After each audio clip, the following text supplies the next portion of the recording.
biggest challenge about a Kyle Shanahan defense? Their offense. Yeah. A little tired today. Their offense or their defense? I don't really watch. Yeah, I know you know, but just you know what. Yeah, I see the 21 personnel stuff's different. Not a lot of people do that. Good mix of run and play pass. I think they just keep people off balance. The fullback that they have, a lot of respect for him. He's a good football player. So Kyle's a really good coach. Kind of came in around the same time. Both have fathers, so a lot of respect for what he's done, and they make it hard on teams. That was kind of what I was going to get next is just with that coming up with the dad coaching. Just that's kind of a unique thing. What is there? I mean, there's obviously positives of what you get from the coach, but can that be hard too to have your dad as this guy who's well known and you're kind of underneath him? Yeah, it's interesting. I look at it both ways now because now I'm a parent and I've got kids that deal with the good and bad parts of the coaching business, which it's a great profession. It's awesome, but it's hard. You get exposed to things. I mean, I'm probably a senior in high school or maybe a freshman in college, and I'm hanging out in quarterback meetings with Joe Montana. That's pretty cool. There's days that you don't want to go to school because you lose a big game and you don't want your friends to tease you and things like that. But I think the way I think of it the best is, and somebody said this to my father, I don't remember who it was, but they said the cool thing about it is it shows your father that you love and respect the game that he loves. To follow in his footsteps, I knew what I was getting into. I knew this is a tough profession where you'd be hired, you'd be fired, you'd be moving, things like that. But the joys of victory are hard to beat. So when you win a big game like last week, for example, those tend to outweigh the tough losses, which certainly are going to come along the way. What stood out to you most about Russell in his performance? Last week? I think he played really well throughout the course of the game. I don't think that there was anything that just listen to him talk on the sidelines, when they first, kind of had the ball going down to score, very optimistic. I just thought he played well. He saw things well, didn't get frustrated. That's a good defense we played. And they were slowing down the running game, and, both those linebackers dissect things really well. So, the more I'm around him, nothing really surprises me with him. I'm not surprised by how well he played. I'm not surprised that a team finally took away the running game and we were able to go out there and move the ball successfully and make the plays that we needed to. We knew we would have to do that. I think when you run the ball, it certainly makes it easier, but they did a heck of a job. Give them some credit. So I thought he played really well. What really changed? The second half, you feel like the protection was a lot better and some things like that. What were sort of the changes there? I think some of it is the game goes down, teams do wear down a little bit. I mean, there's fatigue that sets in. I know the first play of our last drive, the scoring drive, I was holding my breath as 97 looped around and Russ was coming out the back door. We did just a few things protectionally, some small adjustments, but nothing major. I thought he was on top of some of their pressure looks and things like that, but the guys were winning, they were getting separation, and the cool thing about protection is everybody's involved. A lot of times the running backs or the offensive line get blamed, but really everybody's involved because if the receivers don't get open, then the quarterback tends to have to hold the football. So I thought as a unit, we played well in the passing game.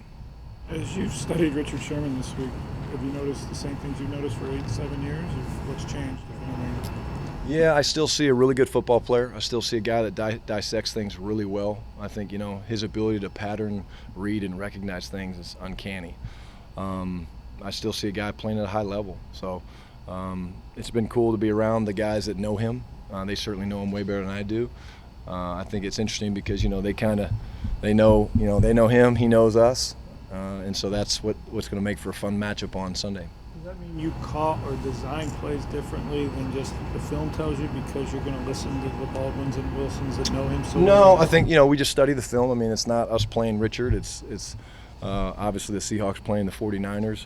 We got our concepts that we like and the ones that we think are going to work well against them. And, as Russ knows, every time you go to throw over there, really to anybody, you just got to kind of make sure you have good line of sight and you see what's happening because he sees things really well. When you look at that defense as a whole, what stands out to you? Front four is really good. One of the best groups I think we've played. They probably don't get maybe as much credit as they deserve. From top to bottom, Thomas and Armstead and Buckner, all those guys, they're really a really good front. They're big, they're powerful, they're strong, great motor. there's some carryover from the things that we do here. I think everybody that has ever been here, they think it's all the same defense. It's not. When we played the Chargers, it's not exactly the same. Everybody has their own fingerprint, but a really good group. You know, they're beat up a little bit. They've had some injuries, which has forced them to play some young players. But you look at them statistically, I think they're top 10, top 15 in most every category. So it's a good defense. What problems does DeForest Buckner specifically bring? He's tied for second in the league in sacks with 7 this year. When you go up against this, I think it's multiple. His size is a problem. Both his ability to kind of use his hands and his length to knock people back, his ability to get in the throwing lane. You know, so we have to do a good job of trying to keep the pocket clean. Unbelievable motor. They move him around. And then some of the games, they run a lot of games, you know, so they'll switch and stunt, and he's really good with those. So he can accelerate for a big man. Have not watched him much in years past.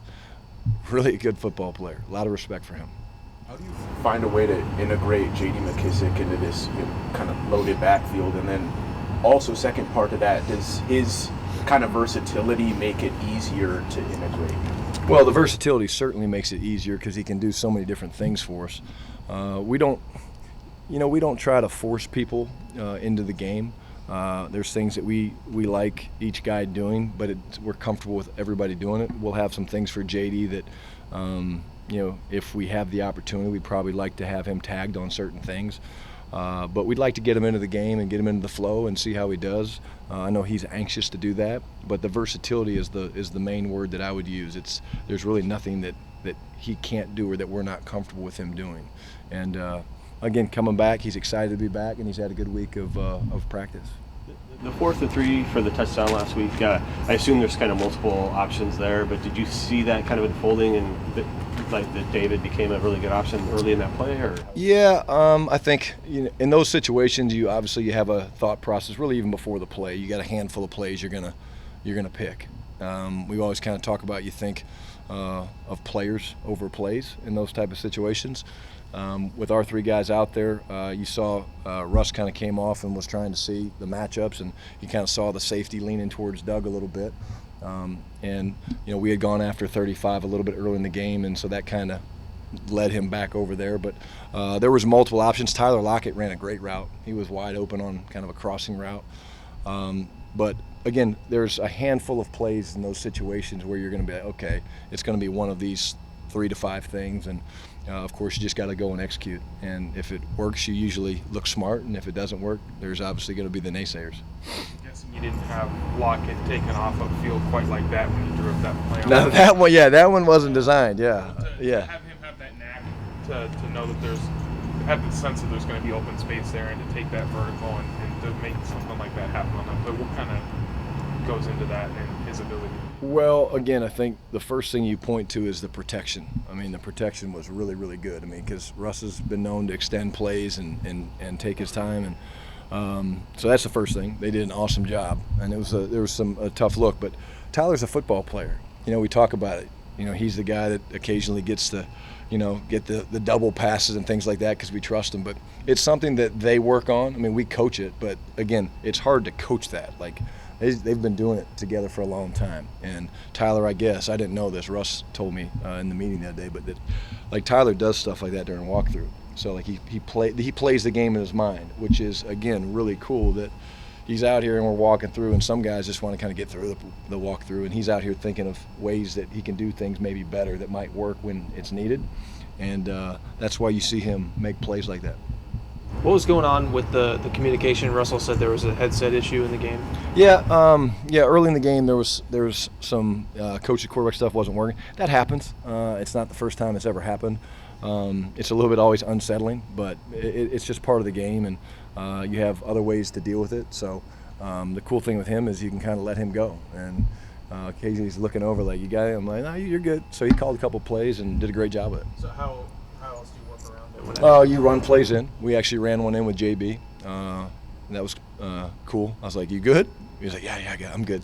So there's different ways to do it. Russ can always come over and get plays, but they got it fixed pretty quick, and we were able to, move forward. 10 years ago, there were certain stadiums known for that. And I don't think this is a stadium issue per se, but there's still stadiums that are known for that Again, it's happened multiple spots. Again, I think it's technology isn't always perfect, and again, that's why you have to have the fail-safes built in. But the biggest thing is just not to get too worked up about it. Sometimes we do. I mean, sometimes you get frustrated, but it happens and you deal with it, and then the guys work their tails off to fix it. You shorten the play calls when you're giving them to. No, JB did a good job with it. Yeah, it wasn't the longest call, but it was a pretty hefty call, and he got it in there no problem. So you're very selective of who you run the longer ones in with, right? You just don't pick anybody. They look at you like, "What, coach? You really want me to do that?" So. Because you've been in so many late game situations this year, do you have a better feel for what to call, what Russell is familiar with, things like that, in that big September? I think so. I think the more that I'm around all the guys, not just Russ, I have a better feel of kind of what we like and what we're good at and what we can execute. So definitely. I think the cool thing for us is we've been in so many close games and we weren't maybe able to finish some of those. To now do it 2 weeks in a row is something that we're excited about. We're building on as you get into December and December football. So that's part of it, but again, it always comes down to execution, and that's what I think we've done a nice job of both in the Green Bay game and this game, was we were able to execute, and when the plays were there, guys made them. Coach, you learn anything from when you're falling short in some of those games early in the year that you were able to apply to finishing the last couple? Yeah, maybe a handful of things. Again, there's certain formations maybe that we like and that we feel good about, different tempos that we can use. But again, when the game's on the line, you're always going to be pretty selective of what you want to call. That's not one of those situations where you're going to pull out just some new play that you thought looked great on the board because maybe they haven't repped it, they're not as comfortable with it. So, but yeah, I'd say that there's things that we feel good about, and it's not just me as a play caller, it's Russ. David Moore's shown he's got the ability to go make a play one-on-one, so when it's 4th and 3 and the safety's kind of tilted one way, he didn't hesitate. He turned it right over to David, and again, that's been worked out over time. Coach, with such a strong running backs group, Rashad said that he knows he's got to earn the ability to have more reps. What do you feel you need to see from him to perhaps get him more opportunities? I really do think he's had some really good games. The Rams game was terrific. The run against the Packers, the early run was great. He played well in that game. Again, we're fortunate to have a really good stable of backs, and we try to roll a couple of them through. We go in with kind of a starting point. Okay, hey Chris, you go. And then we're going to roll Mike in there. I don't think that there's a clear answer. It's not that he's doing anything wrong. It's just that some games maybe he doesn't get as many carries. When you go in and you produce, then it's easy to say, okay, hey, you're back in, or hey, why don't you take one more series? That's the biggest thing, is you're truly just watching the game and you're observing, and when they're doing great things, you're kind of like, okay, hey, let's give him another series. So expect that he'll play well this weekend. Expect that we need to get the running game back going again, and I think he'll be a big part of that. Great guys for him to learn from, obviously. Unbelievable. It's a young group, and they really work well together. Anything else? Thanks, Coach. Thanks, guys.